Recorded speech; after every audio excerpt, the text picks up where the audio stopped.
is the old timing belt. You can see all the cracking on the outside.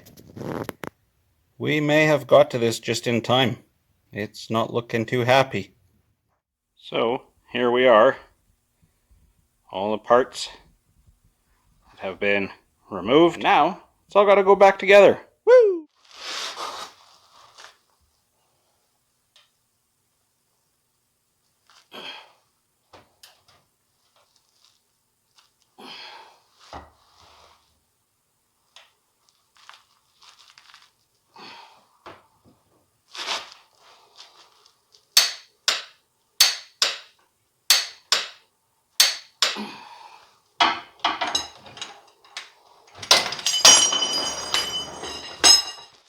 Alright,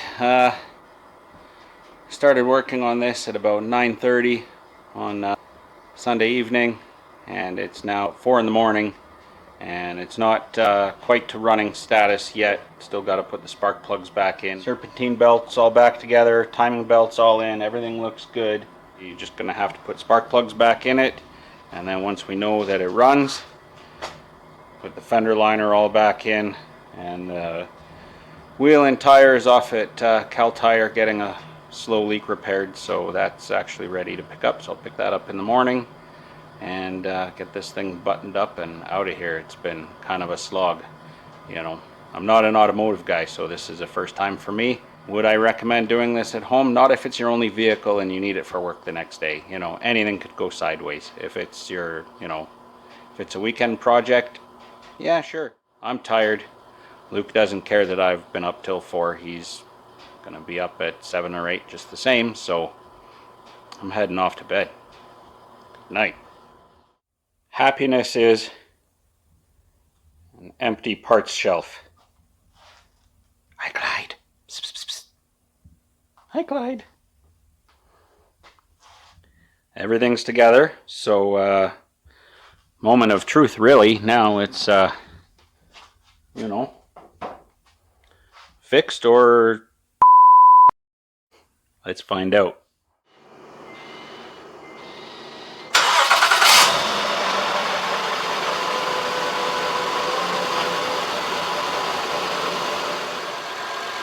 It's running great, no codes. I just have to let it warm up, cycle through the coolant a couple times and keep topping it up. Put the fender liner back in. I'm going to repair, there's a link to automatically aim the headlights. So it's $160 for that sensor, so I'm just going to try and repair it and check it for leaks, that kind of thing. Put the wheel back on, and I'm waiting for the air intake tube. I won't have that until tomorrow. Other than that, this thing is, we're on the home stretch. It's pretty much done. Awesome. In my usual fashion, I've performed another unorthodox repair. So when I was doing the oil change, I noticed a linkage that was broken on the front suspension, and I thought it was, a height sensor, which I guess it is. I thought it was more for, if the vehicle was loaded up and the suspension would level, but it's actually to aim the headlights, and I've tested it out, and it does function in that way, but the link was broken, and I priced out the link, and it was $160 Canadian, which is a little bit excessive, especially for what it does. So what I found was that the lower joint was seized up, and so I freed it up with some heat and lubricated it, and that seems like it'll be all right. But as far as the actual link, first I tried to braze it, no luck. Soldering it didn't work. It's just pot metal, and I think I just couldn't get it hot enough. So did something a little bit different and went with some really heavy double wall shrink tube and just joined it together with that. And you know what?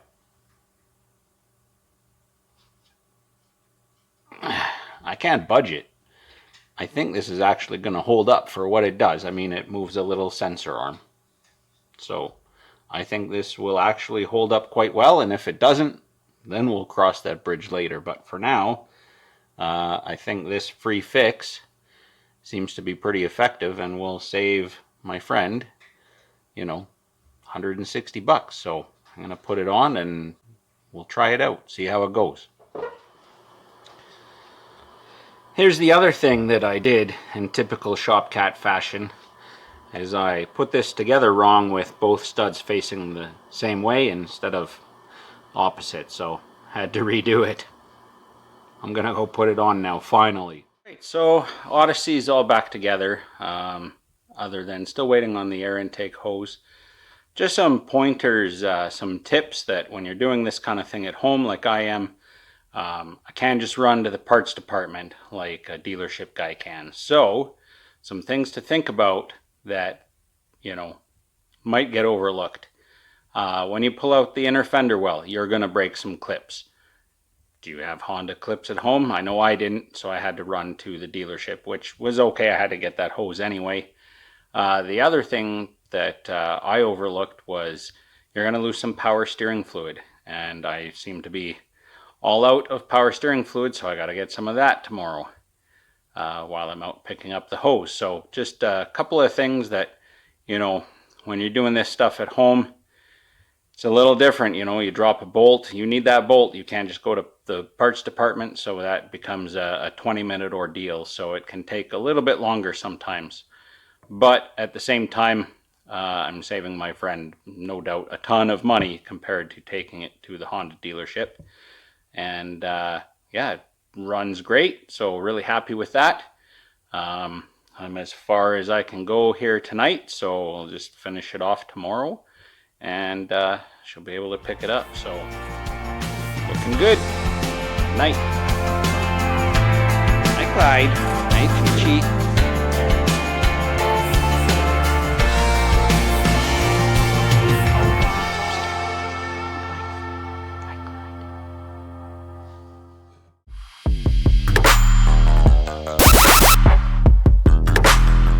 Alright, it's time for round 2 with this Gilson lift cylinder. I got Teflon backing ring this time, and 2 backing rings and 2 O-rings. Problem last time was, as the O-ring came past this hole that the fitting passes through, it just basically squirted out, and I tried to tuck it in, but it just cut itself off. So everything is really lubricated here very liberally, and boy, I hope this works. Basically, put a little there too, just in case. It's a fairly sharp edge inside there. So I'm going to sacrifice a feeler gauge here as kind of a just to kind of block that hole so that it hopefully passes by it. And I've put some bushings on here that can't pass by the clevis, so I can kind of press on that and it should hopefully just press in. That's my hope. I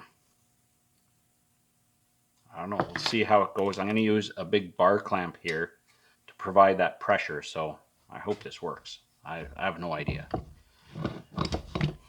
I don't know how they do this at the factory. They must drill that hole after or something.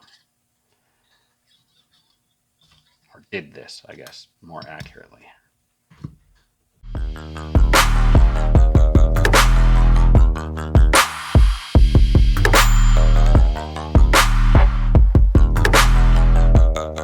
just going to pause you. I'm going to try putting this in the vise. It didn't work.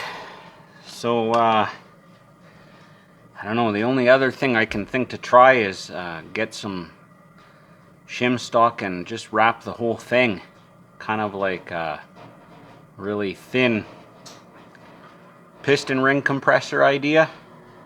But my concern is that as this passes through, what happened to my feeler gauge is it actually cut the end off of it and left it behind.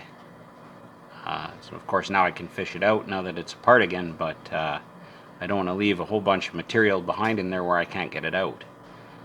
So I don't know, back to the drawing board, I guess.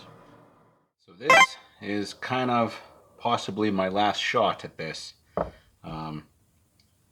After I wrecked the first O-ring, I went back and I bought 2 more sets with a Teflon backing ring instead of the nitrile one, and that helped a little, but it didn't solve it. So these rings, Teflon rings, being not split, you can get them split or not. These are not. So I've just warmed it up with some hot water here, and that just makes them a little easier to get on.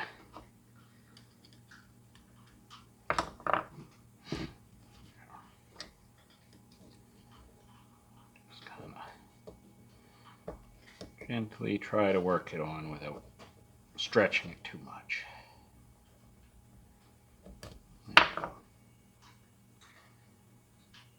As it cools off, it'll kind of come back to its original shape if you don't overstretch it.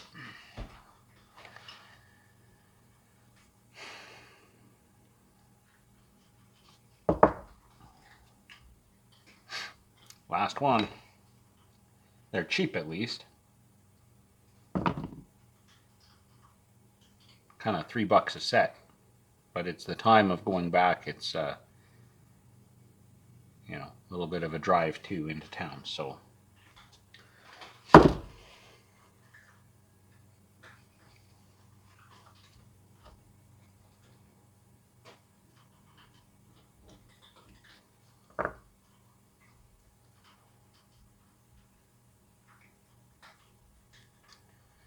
okay.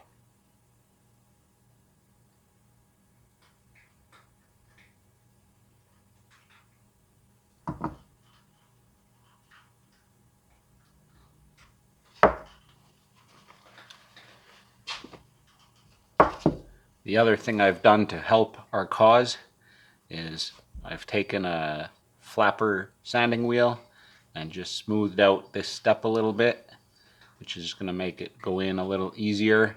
And where this hole is inside here, it was really quite a sharp edge, so I've smoothed so I've rounded that off, and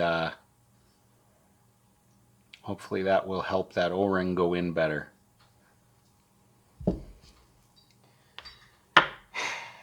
Only one way to find out.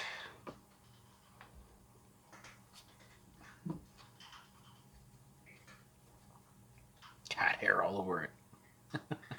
Cat hair is good for hydraulic systems, right?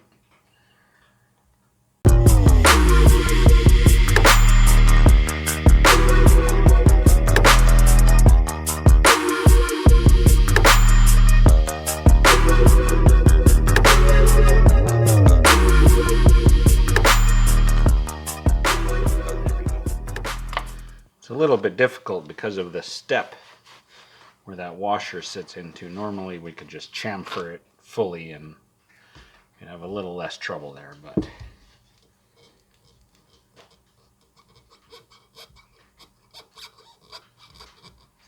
it's easy to see as it passes the hole that it's in.